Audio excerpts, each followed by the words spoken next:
পদার্থবিদ্যা বা ফিজিক্স এর পৃষ্ঠটান বা সারফেস টেনশনের একটি মজার পরীক্ষা বা এক্সপেরিমেন্ট দেখানো হলো। ভিডিওটি না টেনে পুরোটি দেখো। ম্যাজিক দেখাবি? হ্যাঁ ঠিক আছে, গ্লাসটাকে জল দিয়ে ভর্তি কর। জল দিয়ে ভর্তি কর। হ্যাঁ, এবার নেটটা দিয়ে ঢেকে দে।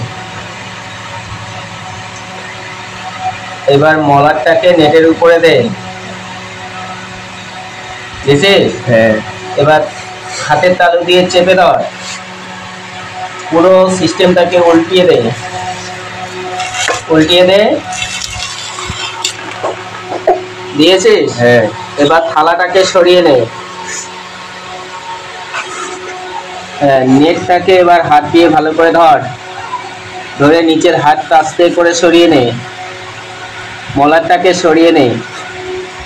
ওয়াও, কি মজা! জলটা নিচের দিকে পড়ছে না।